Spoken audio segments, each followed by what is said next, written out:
신앙이란 역설적입니다. 자기 신앙이 강하다라고 할 때 오히려 신앙이 약할 수가 있고, 자기 신앙이 취약하다라고 할 때 오히려 신앙이 강할 수가 있습니다. 예컨대 신앙이 강하다고 할 때 전능하신 하나님을 의지하지 아니할 수가 있고, 신앙이 취약하다고 할 때 전능하신 하나님을 의지할 수가 있습니다. 그래서 신앙의 역설이 성도들을 당혹하게도 합니다. 여러분, 여러 정황과 상황에서 자기 신앙이 강하고 안전하다고 생각할 수가 있습니다. 예컨대 이스라엘 자손이 출애굽 과정에서 구원을 받기까지 하나님의 놀라운 능력을 목도했습니다. 10가지 재앙을 몸소 체험했습니다. 특히 그들은 좌우 문설주와 임방에서 유월절 양의 피가 발견된 이스라엘 집의 장자와 생축의 첫 거지 살고, 좌우 문설주와 임방에 유월절 양의 피가 발견되지 아니한 애굽집의 모든 장자와 첫 것마다 죽는 것을 목도했습니다. 또 그들은 홍해 바닷길을 열어주신 하나님의 기적을 목도했습니다. 그들이 홍해길에서 구원을 받았는데 출애굽한 이스라엘 자손을 다시 잡겠다고 이스라엘을 추격한 애굽의 군사들이 홍해에서 수장되는 기적을 목도했습니다. 또 광야로 인도받은 이스라엘 자손이 하나님께서 하늘에서 내려주신 만나의 기적과 바위에서 솟아나는 생수를 마시는 기적을 체험했습니다. 또 그들이 광야에서 불기둥으로 임재하신 하나님의 능력으로 밤의 두려움을 이길 수가 있었습니다. 구름 기둥으로 임재하신 하나님의 능력으로 안정을 찾고 구름 기둥의 인도로 말미암아 바람직한 방향으로 나아갈 수 있었습니다. 여러분, 하나님께서 온 세상에 당신을 나타내시지 아니하실 때 이스라엘 자손은 일상에서 불기둥과 구름기둥으로 그들에게 임재하신 하나님을 체험할 수 있었습니다. 어떤 사람은 광야 생활 10년, 어떤 사람은 광야 생활 20년, 어떤 사람은 30년, 어떤 사람은 광야 생활 40년 동안 하나님의 능력과 기사를 체험했습니다. 그런데 하나님의 능력과 기사를 많이 체험한 자마다 자기 신앙이 강하거나 안전하다고 생각할 수 있습니다. 그래서 자기 신앙이 섰다고 생각할 수 있습니다.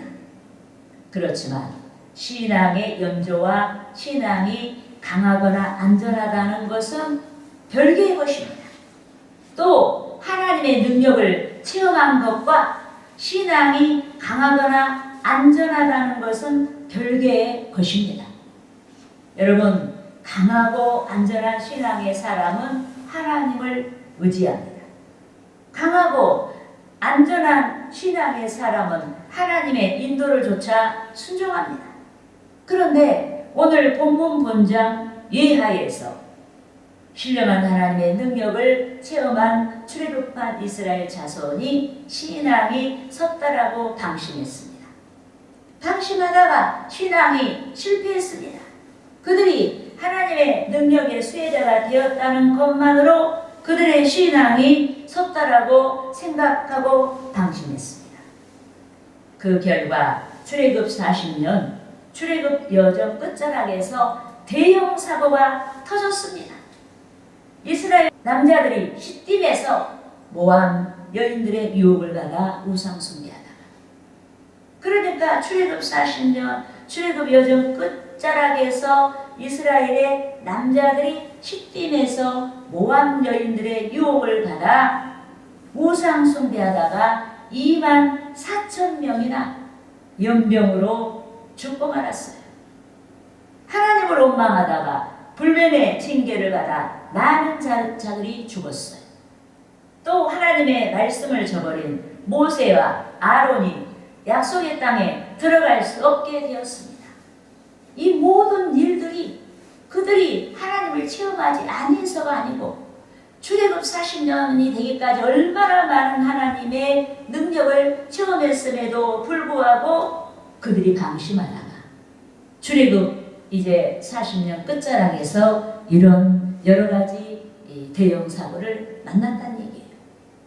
그런데 고린도 교회 설립자 바울이 고린도 교회 교인들이 자기 믿음이 섰다라고 방심한 상태를 발견하게 되었습니다. 그래서 바울이 출애굽한 이스라엘 자손을 상기시키고 선줄로 생각하는 자는 넘어질까 조심하라고 역설했습니다. 본문 11절과 12절 말씀을 합독하시겠습니다. 그들에게 일어난 이런 일은 본보기가 되고 또한 말세를 만난 우리를 깨우치기 위하여 기록되었느니라. 그런즉 선줄로 생각하는 자는 넘어질까 조심하라. 아멘. 여러분, 이는 신앙이 넘어지지 않도록 선줄로 생각하는 것들을 경계하고 긴장하며 신앙을 지키라는 뜻입니다. 그러므로 저는 선줄로 생각하는 자 이 제목으로 선줄로 생각한 자의 사례들을 알아보고 성도 여러분과 함께 은혜를 나누고자 하는 것입니다. 할렐루야. 아멘. 따라하시겠습니다. 첫째로 모세가 선줄로 생각했다. 선줄로 생각했다. 여러분, 하나님께서 애굽에서 노예로 전락한 선민 이스라엘을 구원하셨습니다. 하나님께서 홍해에서 바다를 가르시고 홍해를 가르시고 헤로에서 백성을 구원하셨습니다. 하나님께서 광야에서 백성을 구원해 주셨습니다. 농경이 불가능한 광야에서 백성의 양식을 위해 하늘에서 만나를 비같이 내려주셨습니다. 물샘을 발견하기 어려운 광야에서 백성의 식수를 위해 반석에서 생수가 솟아나게 하셨습니다. 광야에서 이스라엘 자손을 기습한 대적 아말렉을 물리쳐 주셨습니다. 그런데 모세는 광야에서 하나님께서 행하신 백성의 구원뿐만 아니라 하나님께서 행하신 백성의 징계까지도 목도했습니다. 불신앙에 대한 징계를 목도했습니다. 모세가 하나님으로부터 계명과 여러 율법을 가나안 땅의 약속을 믿지 아니한 자들이 그 땅에 들어갈 수 없도록 징계하신 하나님을 목도했습니다. 오만한 자들이 불뱀에 물려 죽거나 고통당한 자들을 목도했습니다. 시딤에서 백성이 모압 여인들의 유혹을 받아 우상 숭배를 하다가 연병으로 죽어간 24,000명의 슬픈 상황을 보았습니다. 백성의 출애굽을 지휘한 모세는 출애굽 40년 끝자락까지 백성에 대한 하나님의 사랑과 백성에 대한 하나님의 징계, 양편을 다 목도했습니다. 하나님의 능력과 하나님의 기적을 목도했습니다. 그래서 모세는 신앙에 연조 있는 자의 표상이요, 스스로 신앙이 섰다라고 자부하는 자의 표상이요, 그 어떤 폭풍의 환경에서도 결코 넘어지지 아니한다라고 자타가 공인하는 신앙의 표상입니다. 그렇지만 모세가 광야 40년 끝자락에서 굳건한 신앙이다 라고 믿었던 그의 신앙이 넘어지고 말았습니다. 예컨대 백성이 출애굽 40년의 신광야 가데스에 머물렀습니다. 하지만 그곳은 식수 구하기가 어려운 것이었습니다. 이 때문에 오랜 여행에 지친 백성이 물 문제로 모세와 다투었습니다. 그들이 출애굽을 인도하신 하나님의 은혜를 까맣게 잊어버리고 생활 환경이 녹록지 않다고 하여서 모세와 아론을 원망했습니다. 한편 모세와 아론이 불평하는 회중 앞을 떠나 식수 문제 해결을 위해서 기도하게 되었는데 하나님께서 다음과 같이 응답을 하셨습니다. 따라하시겠습니다. 민수기 20장 8절에서 9절 말씀. 지팡이를 가지고 내 형 아론과 함께 회중을 모으고 그들의 목전에서 너희는 반석에게 명령하여 물을 내라 하라. 내가 그 반석이 물을 내게 하여 회중과 그들의 짐승에게 마시게 할지니라. 모세가 그 명령대로 여호와 앞에서 지팡이를 잡으니라. 여러분, 모세가 순종하기 위해 하나님께서 지시하신 그 반석 앞에 회중을 소집하고 하나님의 능력의 현현을 상징하는 지팡이를 잡고 여호와 앞에 섰습니다. 하지만 모세가 반석을 향하여 명령하여 물을 내지 않았습니다. 하나님의 인내와 자비와 거룩성을 드러내라는 말인데 모세가 그렇게 하지 아니하고 말씀으로 명령하지 아니하고 2번씩이나 반석을 쳐서 물을 냈습니다. 특히 반석은 예수 그리스도에 대한 상징입니다. 또 반석을 치는 것은 십자가의 고난의 상징입니다. 이 때문에 반석에서 물을 내는 방식에서 주의 대속과 은혜를 나타내야 합니다. 진리를 나타내야 합니다. 여러분, 출애굽 초기에 느비딤에서 반석을 쳐서 물을 내는 것은 주 예수의 고난으로 말미암아 인류에게 열린 구원과 관련한 복음을 가리키고, 가데스의 반석에서 명령하여 물을 내는 것은 구원받은 성도가 하나님께 기도하여 받는 무한한 축복과 은혜와 관련한 복음을 가리킵니다. 그래서 모세와 아론의 불순종은 복음에 대한 하나님의 의도를 저버린 불충한 허물로 결국 그들은 약속의 땅에 들어갈 수 없게 되었습니다. 따라하시겠습니다. 민수기 20장 12절 말씀.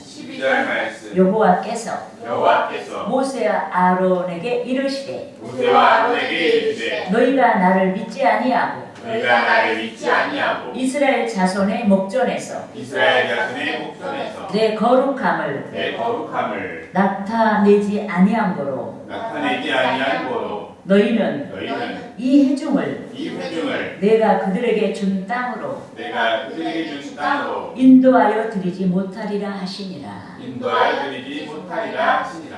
이 말은 너희가 약속의 땅에 못 들어간다는 얘기예요. 여러분, 모세와 아론이 불순종하여 그의 일생에 소망한 가나안 땅에 들어갈 수 없게 되었습니다. 신앙이 굳건하게 섰다라고 생각했을 때 출애굽 40년 끝자락에서 그들은 신앙이 취약한 자의 행동을 했고 결국 일생 동안 그리워했던 가나안의 경례를 받지를 못했습니다. 그런즉 저와 여러분이 빌립보서 2장 12절 하반절 말씀같이 귀한 가치를 잃지 아니하도록 생의 마지막 순간까지 두렵고 떨림으로 각자의 구원을 이루어야 하는 것입니다. 할렐루야. 따라하시겠습니다. 둘째로 솔로몬이 손줄로 생각했다. 여러분, 솔로몬은 20세 전후에 이스라엘 통일왕국 시대 제3대 왕으로 즉위했습니다.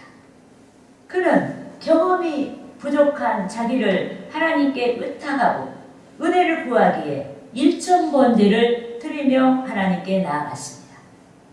한편 하나님께서 솔로몬의 일천 번제를 받으시고 은혜 베풀어 주시기 위해 솔로몬의 꿈에 나타나셨습니다. 열왕기상 3장 5절에서 솔로몬의 꿈에 나타나신 하나님께서 솔로몬에게 내가 내게 무엇을 줄고 너는 구하라고 하셨습니다.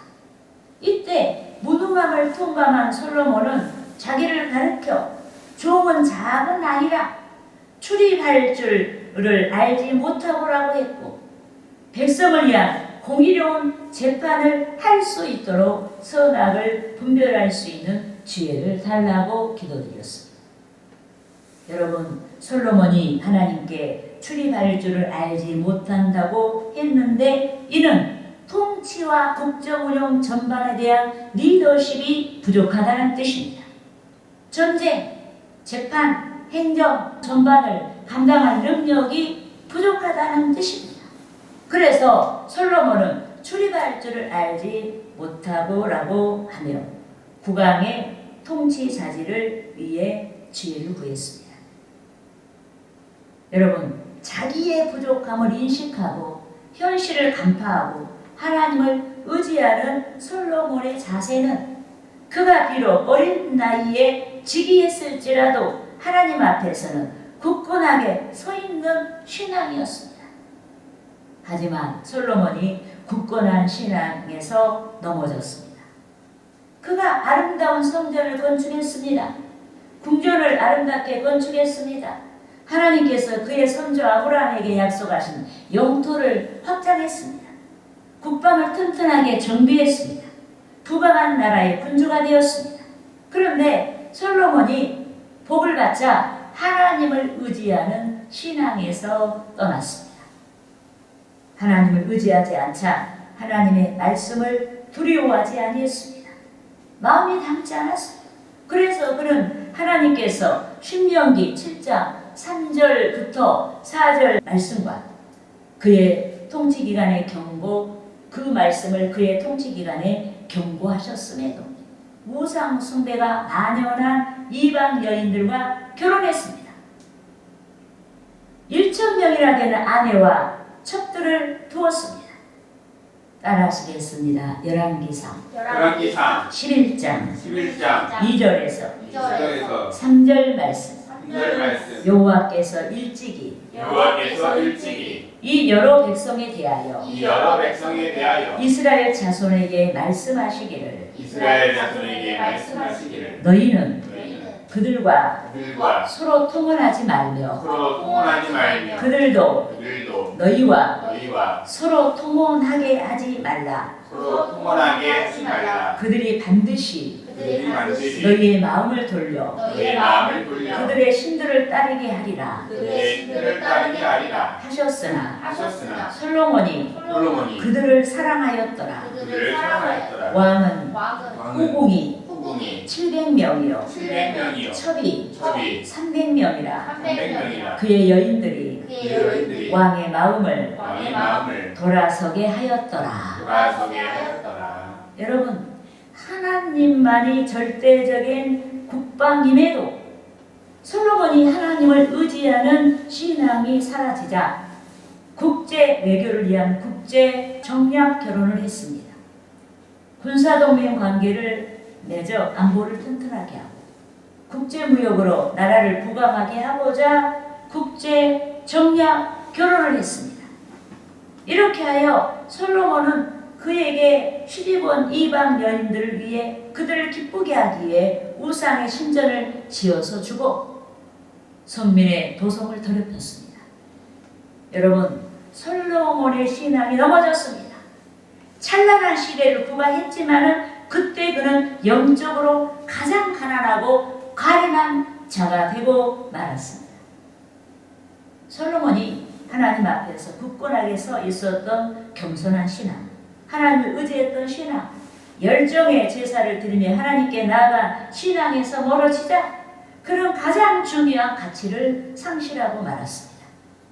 인간이 즐거워하는 본영은 성취했지만 가장 중요한 신앙의 가치를 상실하고 말았습니다. 그가 축복이라고 생각했던 것이 저주가 되고 하나님께서 그의 불신앙을 징계하시자 그의 사후 그의 아들 르호보암 시대에 통일왕국 시대가 종식되고 남북이 분단되고 분열왕국 시대가 열렸습니다. 그런즉 우리는 복받았다라고 하는 그 무엇이 우리의 신앙을 이태롭게 하지 않는지 점검해야 됩니다. 복받았다라고 하는 그 무엇이 화려한 시장이 되어서 우리의 믿음 없는 수치를 가려주고 있기 때문에 자기 기만에 빠져서 회개를 유기하고 있지 아니한지 점검해야 하는 것입니다. 할렐루야. 아멘. 따라하시겠습니다. 셋째로 베드로가 선줄로 생각했다. 여러분, 베드로는 예수께서 직접 소명한 제자입니다. 그런 예수를 그림자처럼 쫓았습니다. 특히 예수의 제자 중에서 가장 먼저 예수께서 메시아 되심을 깨닫고 고백한 자입니다. 따라하시겠습니다. 마태복음 16장 16절에서 17절 말씀. 시몬 베드로가 대답하여 이르되 주는 그리스도시요 살아계신 하나님의 아들이시니이다. 예수께서 대답하여 이르시되 바요나 시모나 내가 복이 있도다. 이를 내게 알게 한 이는 혈육이 아니요 하늘에 계신 내 아버지시니라. 여러분, 베드로가 계시에 근거하여 예수의 그리스도 되심을 깨닫고 고백했습니다. 이는 하나님께서 베드로에게 나타내신 특별한 은혜입니다. 더욱이 그는 주께 대한 사랑과 믿음이 특별했습니다. 그래서 그는 주 예수의 십자가의 대속 사역이 임박한 전날 밤에 예수께서 자신을 팔자 가론 유다에 대하여 말씀하셨고 또 제자들이 오늘 밤에 다 주를 버린다라고 예언하시자 예고하시자 단호하게 말했습니다. 따라하시겠습니다. 마태복음 26장 33절에서 36절 말씀. 베드로가 대답하여 이르되 모두 주를 버릴지라도 나는 결코 버리지 않겠나이다. 예수께서 이르시되 내가 진실로 내게 이르노니 오늘 밤 다 굴기 전에 내가 3번 나를 부인하리라. 베드로가 이르되 내가 주와 함께 죽을지언정 주를 부인하지 않겠나이다 하고 모든 제자도 그와 같이 말하니라. 여러분, 베드로는 자기가 예수께 대한 그의 신앙이 굳건하게 섰다라고 확신했습니다. 그래서 그는 예수께서 오늘 밤 다 굴기 전에 내가 3번 나를 부인하리라고 하시자 기겁을 하고 주와 함께 죽을지언정 주를 부인하지 않겠다라고 했습니다. 하지만 베드로의 장담은 실종되고 주 예수의 예언이 성취되었습니다. 여러분, 예수께서 겟세마네 동산에서 십자가에 못 박혀야 되는 전날 밤에 인류의 대속 사역을 위하여 기도했습니다. 사명 감당을 위해서 기도했습니다. 하지만 베드로는 경고를 받고도 신앙을 지키기 위한 아무런 조치도 취하지 않았습니다. 기도해야 할 시간에 기도하지 아니하고 졸았습니다. 무방비 상태에서 속절없이 주의 대속 시간 앞에 섰습니다.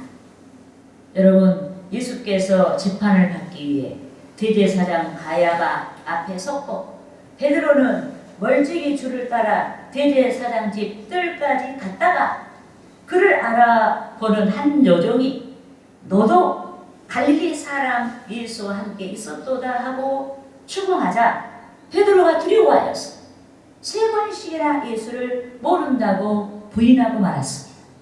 처음에는 가볍게 모른다고 하다가 또 여종이 추궁하자 맹세하고 부인하고 마지막 세 번째 여종이 또 추궁하자 예수를 저주하며 맹세하여 예수를 알지 못한다라고 부인했습니다.